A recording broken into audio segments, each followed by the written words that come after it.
Salut tout le monde, c'est E-Tech et aujourd'hui on se retrouve dans une nouvelle vidéo dans laquelle on va faire le test du BlackBerry Key2. Donc il y a quelques mois de cela, j'avais testé le Key One que j'avais beaucoup aimé par son design et par son clavier qui en fait un smartphone à part. Donc avec ce Key2, le design reste le même à quelques points près.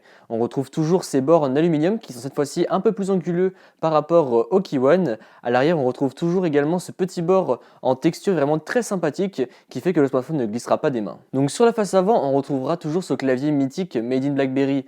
Il y a quelques légers changements par rapport à l'année dernière. J'ai l'impression que les touches sont un petit peu plus espacées et un petit peu plus grosses, ce qui fait que le confort d'écriture sera beaucoup mieux par rapport à celui de l'année dernière. Autre petite amélioration du clavier, on retrouve une petite touche spécifique qui va être très utile. Donc cette petite touche, c'est la touche avec les petits points dessus qui se trouve tout en bas à droite du clavier. Et en fait, quand vous appuyez sur cette touche et une lettre, et bien ça va faire une action spécifique. Par exemple, moi j'avais configuré les trois petits points, enfin les petits points plus le T pour pouvoir ouvrir l'application Twitter et je trouvais vraiment ça super pratique parce que hop, on déverrouille le smartphone, on va aller par exemple sur l'application message, on fait les petits points, le M et hop, on ouvre l'application message et je trouve ça vraiment super pratique puisqu'on gagne vachement en temps. Pour finir avec ce clavier, et bien comme l'année dernière il est tactile, donc c'est-à-dire que dans les menus vous pourrez scroller sans avoir à toucher votre écran, donc ça c'est très pratique.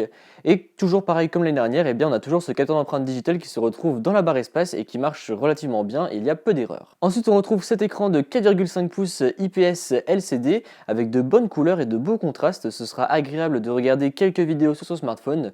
Je dis quelques vidéos car comme l'année dernière, ce Key2 n'est pas destiné dans un premier temps au divertissement, il sera plus destiné pour un usage professionnel on va dire. En termes de performance, on retrouve le Snapdragon 660 avec 6 Go de RAM, donc là ça tournera vraiment très bien.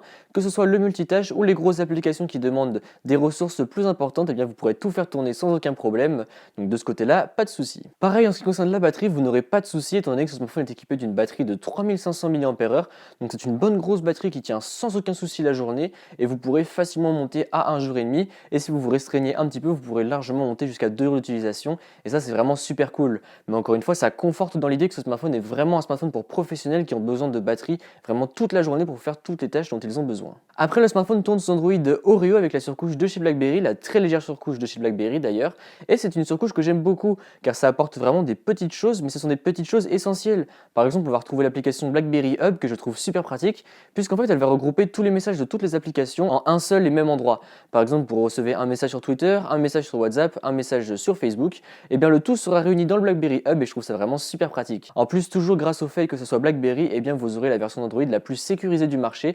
Donc si jamais tout ce qui est vie privée, etc., c'est important pour vous, et bien regardez du côté de chez BlackBerry. Ensuite, en ce qui concerne la partie photo, on retrouve un double capteur à l'arrière.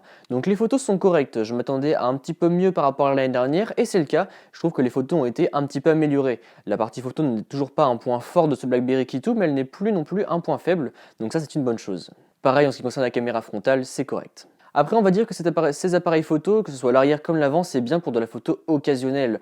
Si jamais vous êtes un grand amateur de photos, eh bien ne vous orientez pas vers ce BlackBerry Key2 car pour 600 €, il y a bien mieux. En ce qui concerne le reste du smartphone, il est équipé d'une prise jack sur le dessus ainsi que de haut-parleurs sur le bas qui sont relativement bons malgré le fait qu'ils ne soient pas stéréo. Donc conclusion sur ce smartphone, il est bien mais pas forcément pour tout le monde. Encore une fois, si jamais vous voulez faire plutôt du divertissement, donc regarder des vidéos, aller pas mal sur les réseaux sociaux, etc., eh bien je ne vous conseille pas forcément ce Key2 parce que pour tout ce qui est les vidéos, ça va pas être très pratique et pareil l'écran a un format un petit peu spécifique, ce qui fait que du coup il pourra afficher un peu moins d'informations. En revanche, si vous écrivez beaucoup de mails, que vous avez besoin de beaucoup de batterie et que c'est vraiment pour un usage professionnel, et bien là foncez sur ce Key2 car il est vraiment très bien.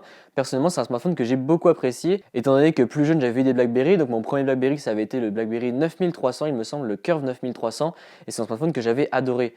Après, en ce qui concerne le clavier, il vous faudra quelques jours pour vous réhabituer si jamais vous étiez sur un smartphone tactile avant. Mais après, une fois que ces quelques jours seront terminés, eh bien vous pourrez reprendre le plaisir que vous aviez avant sur votre BlackBerry et écrire à toute vitesse sur ces touches qui cliquent. Et franchement, ça c'est un vrai plaisir. Du coup, utiliser un smartphone à clavier en 2018, eh bien, ce n'est pas habituel. Les gens vous regardent un petit peu comme si vous aviez un ovni dans les mains, mais c'est ça que j'ai beaucoup aimé avec ce BlackBerry parce que c'est un smartphone qui change par rapport à tout ce qu'on a d'habitude. On n'a que des smartphones tactiles avec plus ou moins les mêmes caractéristiques, à peu près les mêmes designs, et là on a un smartphone qui change complètement, et personnellement c'est quelque chose que j'ai beaucoup aimé. Après, je ne sais pas si dans la vie de tous les jours j'aurais pu garder ce Key2 étant donné que j'utilise pas mal les réseaux sociaux, mais après sinon pour tout ce qui est l'aspect des mails que je fais beaucoup sur mon smartphone, les messages, etc., eh bien c'était vraiment un grand bonheur d'avoir un clavier physique. Donc voilà, c'est tout pour cette vidéo, j'espère qu'elle vous a plu. Si c'est le cas, comme d'habitude, n'hésitez pas à mettre un pouce bleu, à me suivre sur les réseaux sociaux qui se trouveront dans la description et à vous abonner.